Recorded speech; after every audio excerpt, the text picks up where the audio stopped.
tu dis oui alors que tu veux dire non, reste avec moi. Nous allons parler d'un petit mot qui peut changer ta vie. Bonjour à toutes les âmes rayonnantes qui me suivent.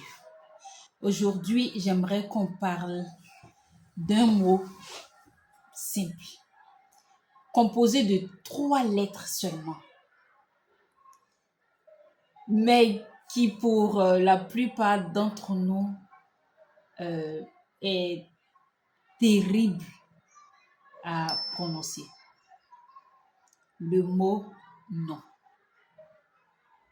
Eh oui, dire non, juste 3 lettres, mais plus dur que de longues phrases compliquées. Alors voyons ensemble. Pourquoi dire non est aussi complexe? Comment dire non sans culpabiliser et sans trahir l'autre? Et enfin, pourquoi apprendre à dire non est un acte d'amour envers soi-même? Pourquoi dire non est parfois aussi complexe?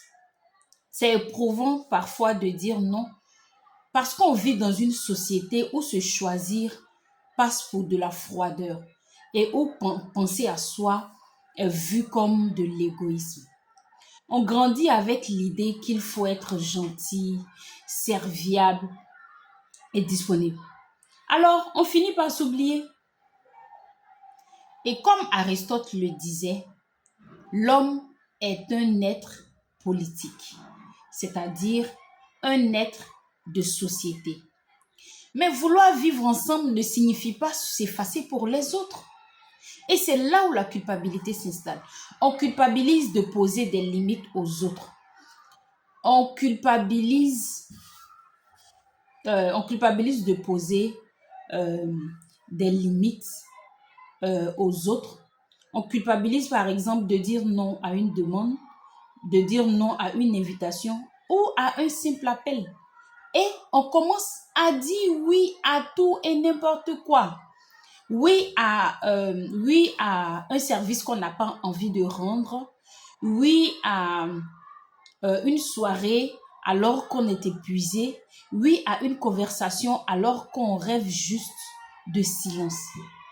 Mais disons-le franchement, dire oui, ce n'est pas de la bonté, c'est de la peur.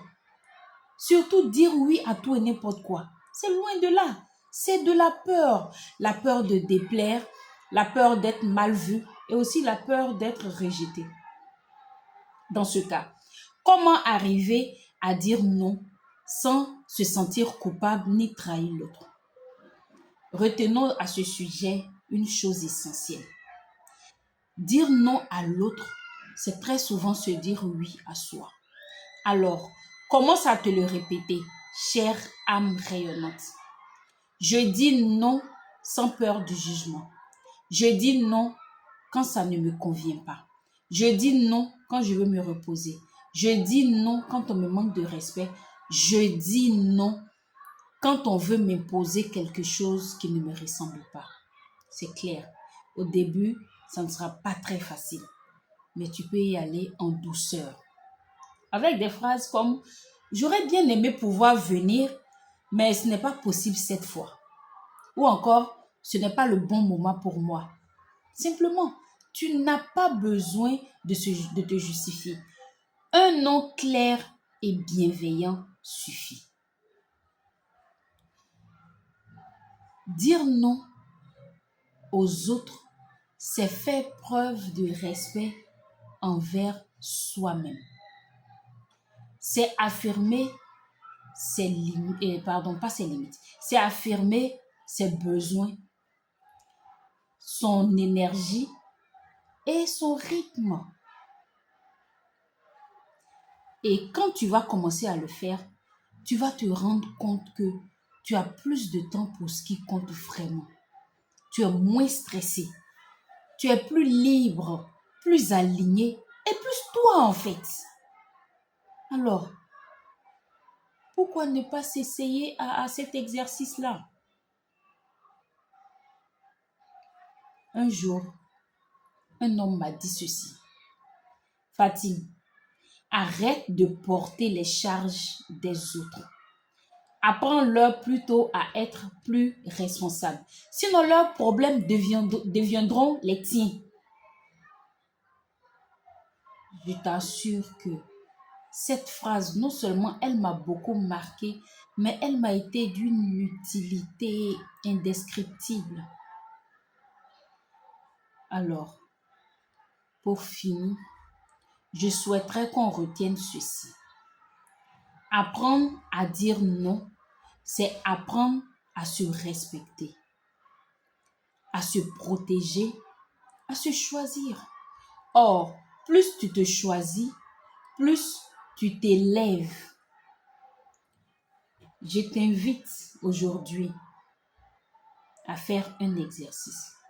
Regarde dans ta vie actuelle. À quoi devrais-tu dire non?